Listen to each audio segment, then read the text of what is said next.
فضائل رمضان۔ معزز سامعین کرام، آج کی ویڈیو میں آپ لوگ کے ساتھ فضائل رمضان کے حوالے سے کافی بہترین حدیث پاک شیئر کرنے والا ہوں، اور جو کہ کل رمضان مبارک ہے تو ہمیں رمضان مبارک کے بارے میں جاننا نہایت ضروری ہے۔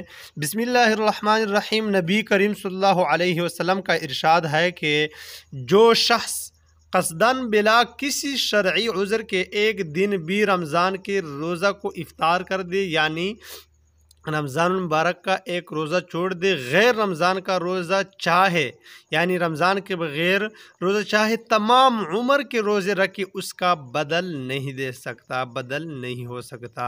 معزز سامعین کرام، اس حدیث پاک میں ہے کہ ایک بندہ اگر ایک رمضان مبارک کا روزہ کھا لے تو ساری عمر کے روزے اس کا برابری نہیں کر سکتی۔ فائدے میں لکھا ہے بعض علماء کا مذہب، جن میں حضرت علی کرم اللہ وجہہ وغیرہ حضرات بھی ہے، اس حدیث کے بنا پر یہ ہے کہ جس نے رمضان مبارک کے روزے کو بلا وجہ کھو دیا، اس کی قضا ہو نہیں سکتی، چاہے عمر بھر روزے رکھتا رہے۔ مگر جمہور فقہا کے نزدیک اگر رمضان کا روزہ رکھا ہی نہیں تو ایک روزے کے بدلے ایک روزہ سے قضا ہو جائے گی، اور اگر روزہ رکھ کر توڑ دیا تو قضا کے ایک روزے کے علاوہ 2 مہینہ کے روزہ کفارہ کے ادا کرنے سے قرض ذمہ سے ساقط ہو جاتا ہے۔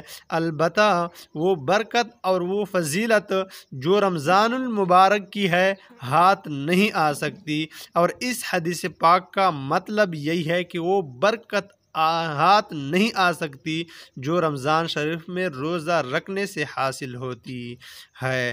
یہ سب کچھ اس حالت میں ہے کہ بعد میں قضا بھی کرے، اور اگر سرے سے رکھی ہی نہیں، جیسے کہ اس زمانے کے بعض فساق کی حالت ہے، تو اس کی گمراہی کا کیا پوچھنا۔ روزہ ارکان اسلام سے ایک رکن ہے۔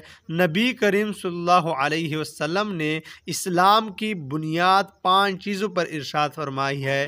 سب سے اول توحید و رسالت کا اقرار، اس کے بعد اسلام کے چاروں مشہور رکن نماز، روزہ، زکوٰۃ، حج۔ کتنے مسلمان ہیں جو مردم شماری میں مسلمان شمار ہوتے ہیں لیکن ان 5 میں سے ایک کے بھی کرنے والے نہیں۔ سرکاری کاغذات میں وہ مسلمان لکھے جائیں گے مگر اللہ کی فہرست میں وہ مسلمان شمار نہیں ہو سکتے۔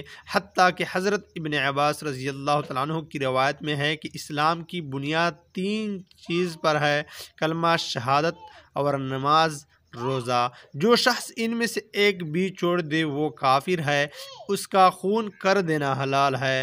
علماء نے ان جیسی روایات کو انکار کے ساتھ مقید کیا ہوا یا کوئی تعویل فرمائی ہو مگر اس سے انکار نہیں کی۔ نبی کریم صلی اللہ علیہ وسلم کی ارشادات ایسے لوگوں کے بارے میں سخت سے سخت وارد ہوئے ہیں۔ وآخر دعوانا ان الحمد للہ رب العالمین۔